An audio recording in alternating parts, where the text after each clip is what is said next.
The amalgamation of the Southern and Northern Protectorate carried out by Frederick Lugard in 1914 gave birth to a single entity called Nigeria.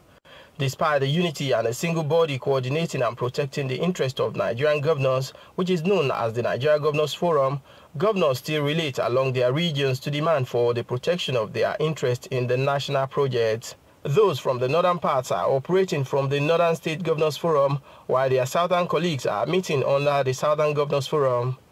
In 2021, the Southern Governors Forum, under its former chairman and the former Ondo State Governor Rotimi Akeredolu, demanded for the Southern President improved security and the need for state police, among others. We unanimously agreed that the presidency of Nigeria be rotated within Southern and Northern Nigeria and resolved that the next president of Nigeria should emerge from the South. The emergence of a former Lagos State Governor Bola Tinubu as the president of Nigeria remains a major achievement of the forum. Now, the forum, after a meeting in Abeokuta, Ogun State, presented a new leader, Dapo Abiodun, the governor of Ogun State. He will be leading the forum as the new chairman, while his colleague from Anambra State, Charles Soludo, will serve as the vice chairman. I first want to thank all the governors, the 17 governors, for coming to Abeokuta today for this meeting. It underscores the commitment and the determination to ensure that the southern states occupy their pride of place. It is expected that the new leader of the forum will work more closely with his colleagues from the south and beyond to get desired results. Top on the agenda of the forum include security and issues of state police, improved infrastructure, regional development and food security, devolution of power, especially on mineral resources and tax, regional integration, among others. Talking about the readiness of the new leader for the task ahead, Governor Dapo Abiodun promised not to disappoint his colleagues. The Southern Governors Forum now agrees to meet quarterly and work together for the interest of the southern states and Nigeria as a whole. Kazim Olowe, TVC News, Abeokuta. After the emergence of Ogun State Governor Dapo Abiodun as the new chairman of the Southern Governors Forum, he listed a 5-point agenda of the forum, which will be the focus of his administration. The 5 points include security, infrastructure, food security and agriculture, transportation and devolution of powers. Joining us in the studio to discuss this issue is public affairs analyst Razak Olukoba. Good morning. Thank you for joining us. Thank you for having me. Now, the Southern governors have always pushed for some of the issues that they have raised again. When you look at the matters of security, infrastructure, and all of it. But we see transportation showing up now, devolution of powers, and the like. What do you make of this decision to look at these 5 points? And when you look at these 5 points, how critical are they to the strengthening of governance in the southern region? Well, thank you very much. For the forum to come up, it's a proper thing. And if you look at Nigeria at the moment, there's always that regional mechanism that is in place to resolve so many issues. In the north, the Northern Forum, which is under the umbrella of Arewa Consultative Forum, raises critical issues when it be. In the south, we have the Afenifere, that's the southwest, another semi-termination group. And there's a similar organization like that in the east, which is Ohaneze Indigo, except the south-south. And it's grossly affecting a lot of things in the south-south. If you look at the challenges in Rivers and Bayelsa, if there had been a regional platform, there will be a place to come together and sort out those issues. In the southwest here, we always have the aggregation where issues were sorted out. And that was what led to that document that is called the DOWN Agenda, the Developmental Agenda for Western Nigeria. I didn't know this program would be coming off because I got the notice yesterday. I will have come with the DOWN Agenda for you to see. It highlighted all these 5-point agenda and how will it work. An example of it is the Amatekun. We were also part of the creation of Amatekun, our organization, and many other groups, including the government, we put our heads together, and we know very well that one state cannot sort out the problem of security in the Southwest. There has to be collaboration among the 6 states, because if a kidnapper operates in Ogun State, if there's a security collaboration, there will be a network with Oyo, with Lagos, and other bandit states so that they can be apprehended. And there were recruitment of all the people on the road, people selling yam. I've said it several on this program. So if there's that collaboration, you will put your heads together to sort out all the health issues. And in the Southwest, there is that debate that there must be a regional integration on economy, on education, on transportation, in such a way that apart from the federal government's railway, there can be the southern railway system, which is why transportation is coming up in the agenda. The same thing about security too. If there's a collaboration, if there's a challenge, just like what they are witnessing in the Southeast and the South now, you can talk to the Southwest and talk about what model did you use that gives you this kind of success, because Southwest appears to be the safest out of all the regions. Now, there can be a exchange of ideas, just like what Lagos is doing for all the states on transportation. About 19 states in the country has also borrowed the Last Mile initiative. Yeah. So it is a good thing if all these governors ask and appear committed to it, because the challenge we had when Amatekun came on board was that a lot of governors were not, didn't take it serious. They were giving appointment of Amatekun to political party leaders and said, this is not for people who are looking for a job. This is a security, it's a peculiar role. So if there's a commitment there, it's going to work. What are your concerns with regards to they being committed? I mean, they came out to make this, there has been there has not been such announcement. Right. We spoke with Akeredolu that time on the Amatekun issue. Outside Akeredolu and the governor of Lagos State, all other states didn't have the Amatekun very well, except now that we are seeing a lot of new brand new vehicles in Oyo. And the area of concern is that everything is about slots. When Amatekun came on board, they turned into slots. They give party leader 2 slots, give this in 2 slots. So it's not about professionalism again. It's about that mentality of, oh, this is an opportunity, let's make use of it. So if the region must survive, this region must survive, their demands must be very, very objective. For instance, there must be clear commitment to the devolution of power. We have been talking about state police. All of you have senators in your state. All of you have House of Rep members in your state. When last did all these regional people arrangement come together with their senators and say that, oh boy, take this into the parliament.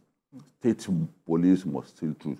Anybody that's having a fear about state police, let's explain it to him. State police is not a creation of the governors.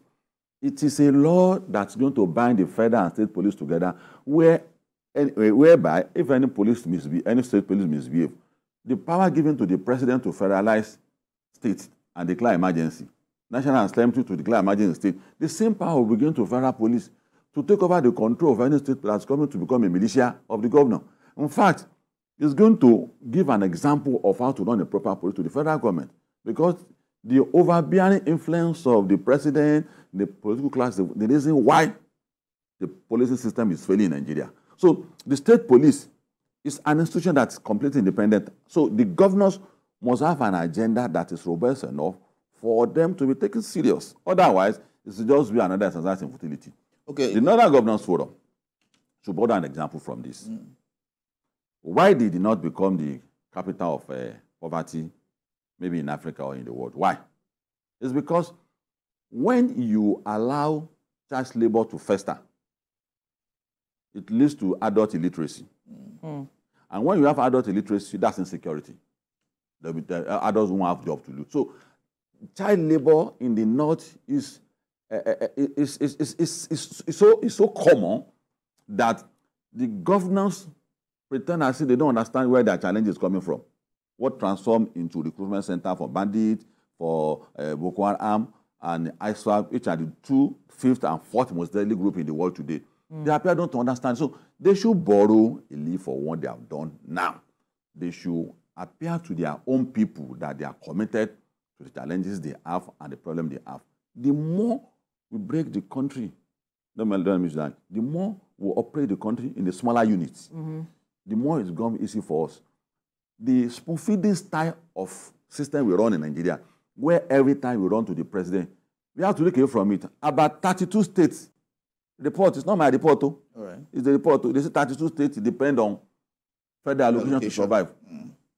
No, are you not concerned? Are you not bothered about that? A time is coming. We have said it that there will be no cover in federal government's pocket to borrow again, and nobody will want to borrow federal government money again. So the earlier the southern governors begin to think seriously about this devolution of power, devolution of power is actually the way out of our poverty. Okay, so let's look at food security now in agriculture. The governor of Ogun State, the chairman of the Southern Governors Forum, said that the governors resolved to be more deliberate about promoting agriculture and food security in their various states. But do you see any actual plan or actual implementation towards that? Because right now we're in a food crisis. Yeah. Do you see any actual movement towards ensuring that food security is certain here? There's a body that brought a concern to our attention as far back as 2004 or 5 that Africa is going to witness food shortage in the next 20 years. And this is the picture now. Of course, there's food scarcity all over the world. About half of our own problem in Nigeria is man-made. It's our own creation. How do you mean? The federal government is not, should be blamed more. If you are paying the piper, you must tell him, play Don William for me, or play Michael Jackson for me. You must dictate the tune. The federal government is not assertive enough on the governors to take agriculture serious. There's no country that doesn't subsidize Just last week, we saw where the president was, admonishing the governors. No, I'm not talking about present administration. I said federal government from the past upon the present administration. There was the emphasis is not enough. But do we need the federal government to emphasize? If it is the federal government that is giving you the money, there's without emphasis. Because the more you give money to people without attaching to responsibility, the more you see government building bridges that we don't need. Shouldn't be about governors. That there's no roadblock. There's no traffic congestion. Shouldn't it be about? Let me make this point. It's very important. The question you asked, let me quickly answer it. There's no state that can produce one sort of food or the other. True. So the federal government needs to be assertive on that. When you are in a difficult situation, you have to be assertive, and your people will support. That's number one. Number two, why I say it's an creation is that look at the water that is coming from Cameroon. We should be praying that water should be coming every month. It's clean water. Why? There's no water in the whole of North. That is water we should be damming. That's what Gaddafi used to turn desert into Greenland.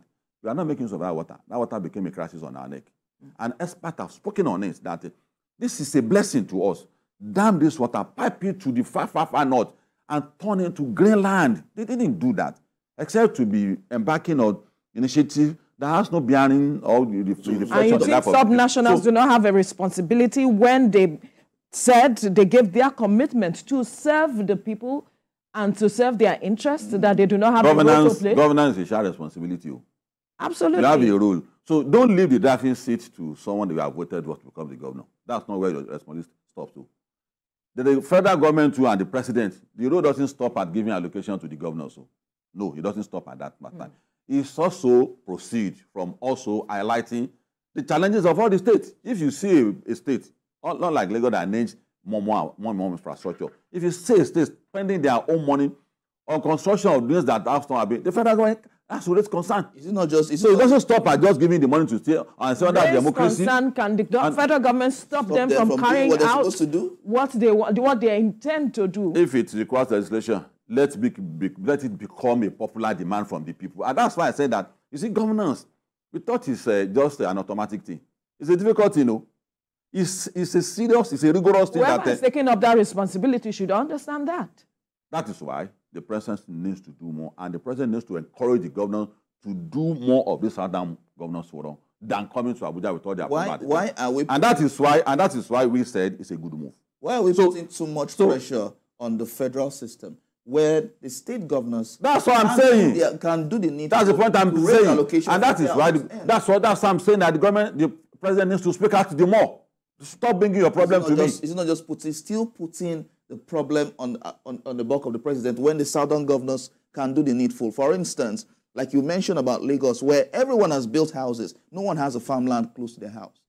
And so what can other state governors do within the south, or within the southern governors to ensure that food security is certain? Because don't get it wrong. Every state have their own contribution to that. Just like every region. You have the medical strength in the north. You see the southwest has become an harbor for the entire nation to come and find peace and do your business without insecurity. Oil and economy, commerce for a certain region. That is the role of some states too. In Lagos, you don't need to farm in Lagos. What you need to do is the economy of the nation, sustain it. Don't be looking for farmland in Lagos State. So get that impression correctly. State that can farm. No, you can't. No. If you must apportion responsibility.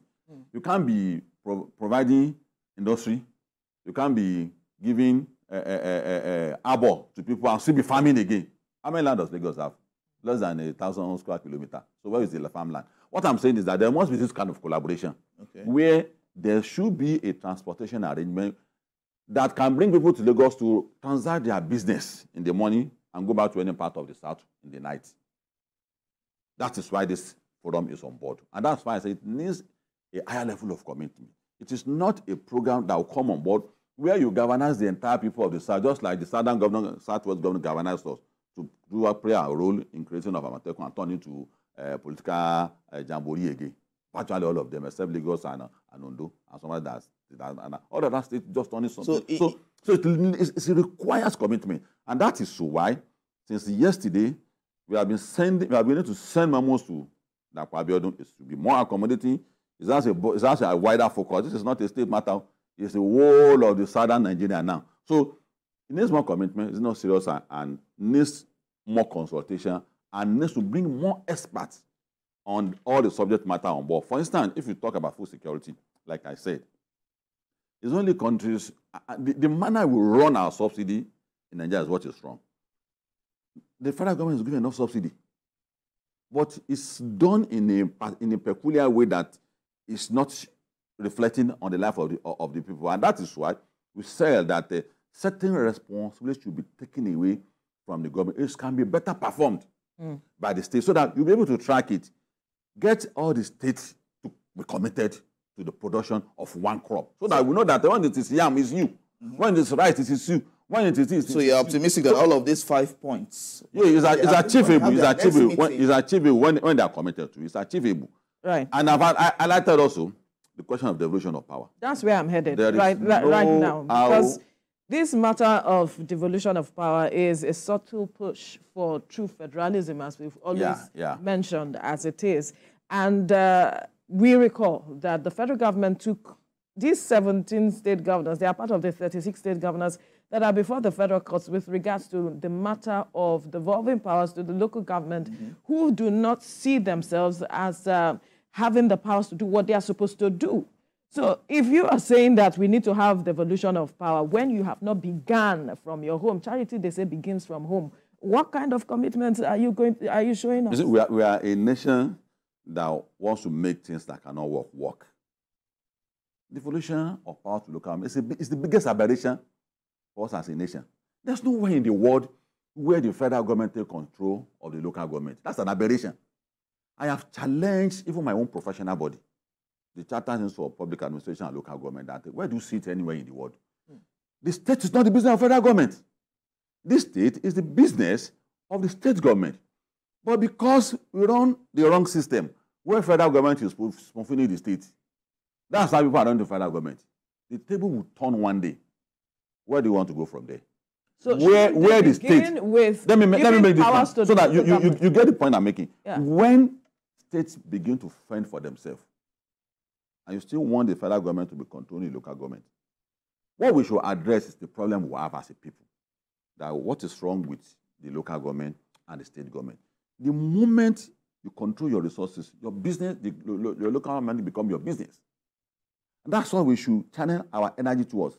So that resource control, saying it should be a resource control. Yes. What they are doing now, you're saying is right. They're holding back on the resources. And this is because, you see, when you don't take care of, I don't take care of my children, for instance, because I'm taking money from my own father. Let my father should that be an excuse, really? The federal government is fulfilling the state, And that's why it appears that any money that is coming from that government is a national cake. And that's why they are denying the local government. The moment you make local government their responsibility by fending for themselves, nobody will run to federal government. So you say that this allocation for federal government should stop? No, yes. So it means that so it means that the federal states shouldn't submit allocations to the federal government. It should not submit their resources. I'm not talking about allocation. But the resources of the state should belong to the state. That is the pattern all over the world. That's what it is. Once you control your resources, nobody will be asking federal government to come and take over the local government again. So we are trying to address aberration with a higher level of aberration. The federal government has no business with the oil belonging to Niger Delta. The uranium in the north belongs to the northern people. What we have in the southwest belongs to us. That's the pattern all over the world. Tell me where this model works. And that is why since 1966, where we have a unitary system of government, the past government has always been better than the present government. Just like the blackmail that Obasanjo's government was worse than. So, invariably, if I hear you correctly, so, up until today, when Tinubu leaves after 4 years, you are approving of what the governors are doing with regards to holding the resources of local governments. Don't get me wrong. I said they are able to do that because you didn't design it. You didn't design it. That is you supporting. No. What I'm saying is that it is possible for the governor to be able to do that because they didn't see it as part of their responsibility. The money to take care of local government should be generated within the states to fend for themselves. But if the federal government has given it to them through their accounts, you should hand it over to the local government. See, it is going to continue. And the solution is not saying that the federal government should be giving them money directly. That's not the solution. The solution is to address the reason why the governors don't see local government as their responsibility, which is a structural issue, which is a structural deficiency. So you're saying, and that's what we are addressing. A time is going to come when a president will come, which has happened between 1999 and today, I don't want to mention him, where a particular president wanted to weaponize anything possible to win an election. When that time comes, so you will remember what we are saying. That president will weaponize the control of local government and is going to take over all the states. So the more you allow states to operate in a smaller unity, the better for you. Anybody, the political class are the beneficiary of what you are saying.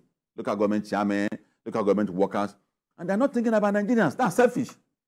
What they should be bothered about is that why do we generate resources to hand over to federal government only for federal government to 36 and give it to states that have capacity to raise resources, but refuse to raise that resources because it's getting money from the federal government? Is that a fair arrangement? But it means that if we have to do this thing properly, does it mean that we have to change the system of government? Yes. Yes. You have to change the system of government. This system of government can't guarantee us prosperity. And look at it. So 1999. They said Absalom was better than Obasanjo's time. Obasanjo left. They said Yar'Adua was worse than Obasanjo. Jonathan was worse than Yar'Adua. Buhari was worse than Jonathan. And the picture may not be different with Tinubu. He's our friend. And we have to tell him the basics too. There's nothing the president will want to do now that the previous format has not attempted to do that. This structure has a capacity of assuring the president is doing the right thing. Whereas he may be doing the right thing. He slept 1 a.m. last night. He woke up 5 a.m. today. It's difficult to tell such a president as lazy. But the point is that we are taking a step forward and 10 steps backward. So invariably you're saying restructuring of the country, which has been by this mentioning of what the southern governance has But you know that not all sections of the country agree to this matter of restructuring. How will they agree when you make it look as if it's anti-North? You make the restructuring as if it's anti-North. It's not anti-North. We need to see the northern brothers down. That the restructuring is not anti-North. In fact, the time we are going to have the prosperity you have never witnessed in your life is when you structure. The political class who are the beneficiaries of this structure are the ones giving their people the impression that the structure is anti-North. So what the people who have good art in the North should do is to educate the northern population that our life will be better under the structure of Nigeria. Control your security. The banditry going on there. The kidnapping going on there. What's the heart of it? The state police. That's the structuring. You see me from Kwara Uganda secure Sokoto State. But when you have a peculiar system of securing your own state in Sokoto, in Kano, it's going to work. And that's security. It's as simple as that. Nobody is saying that the northern should be run into the ocean. No, that's not the point we are making. But at the beginning, let's restructure and show that these northern people, that language is common. So there's no how you will say such a thing, and I'll be comfortable if I am from the north. I won't be comfortable. So the explanation we are offering now, that is not anti-you, is a bit belated. And that's why it must take time to explain to them. It's natural for them to be scared of the restructuring. And the only person that is benefiting from the present structure are the wicked political leaders. There are political leaders that have good conscience. If with that in mind, do you think it will see the light of day, since politicians, like you have said, are benefiting from this present structure? Ashwaju is one of the people calling for, one of us calling for this restructuring. And that's why everybody that is telling him that there's time to do it. But he's just... They are also complicating matter for him. The more a president relaxes that's going to the structure, the more he's going the Jonathan way. Jonathan, we met him several times, and we called his attention to. He said, no, 2 years, second, let me start. He started no tenure until he was unable to do it. There will be no time in the life of a Nigerian president that you have a peace of mind to say that, oh, I have a peace of mind now. Let me talk about the structure. There will be no time. It's a wage now. Now we move to cholera. Tomorrow we are going to move to ASU. The next thing we are going to move to someone that snaps somebody. Tomorrow is going to. So there's no time the president will ever have a peace of mind to say this. So the structure is now. There's no time to say that the beneficiaries of our crisis in Nigeria, there are international dimension to it. So if you don't do what you are doing on time, this offer that makes a president look away from the real solution of his country is coming to the table gradually on oil sector, on numerous loan and several other things. Right. So that they will think that, oh, with this solution, as we coast home, I might find a way out of our problem. That's how all president enter into that kind of... As we coast home with this conversation, because I am looking at perhaps the imbalance this will create. We're seeing the southern governors coming together, pushing for restructuring through federalism, whichever way you want to look at it. And the other section of the country is still, not... I've told you the reason. Yes, because the imbalance is going to create if we are already seeing conversations being kick-started and the others still holding their hands to say that we do not trust this whole arrangement that we are trying to push forward. Aren't you concerned about that imbalance it would create? Even if the southern governors are saying we are not waiting for whatever the federal government intends to do, we are pushing forward with our own kind of arrangement. And that is why, to be fair enough for us to rub minds. To be fair enough to rub minds. You cannot push it down their throat. There must be explanation. There must be discussion. There must be engagement. There must be assurances that if you go this way, this is the end result. We have been going this way since 1999, or since 1966. Right. Look at where we find ourselves. Erosi dumped a weak center and strengthened the center because it's not a regional issue. In region, you can put region, you cannot put, you can run state at the way we are running because that's the error people are making. The moment you make the center too strong, either under a regional system or under this present system, we are going to find ourselves in this kind of situation. So you put it side by side with our northern brothers. Does the system we are running now have a name? I don't know the name it has because in law it is a federal system, but in practice unitary, where one person, the idea of police, control the life of 250 million Nigerians. I don't know how that is possible. You will secure lives of 250 million Nigerians. In fact, it's not even the northern brothers. There are institutions also who also don't understand devolution of power. Look at what the idea of police is saying the other time. And that is the state of mind of all the leadership of the police. They touch that state police means they are going to take away their responsibility. And we are saying that we recognize your role, and it should be unfair to hold you responsible for all our problems. Right. It should be unfair. That let's take certain responsibility away from you so that you can better focus on terrorism and natural responsibility of a federal police. All right. And obviously, a political class is going to a party. You'll be calling on federal police. Someone is fined for a pot of soup. Unfortunately, it should be a local issue. Unfortunately, we do not have time to continue this conversation before you talk about pot of soup. There are concerns that have to be addressed. Of course. Bottom line, actually, because we need to have that trust so that we can have this conversation and run the system that we know will bring us that kind of prosperity that we need as a country. Definitely. Razak Olukaba, Public Affairs Analyst, thank you for your time on the program. It's a pleasure being with you. Absolutely.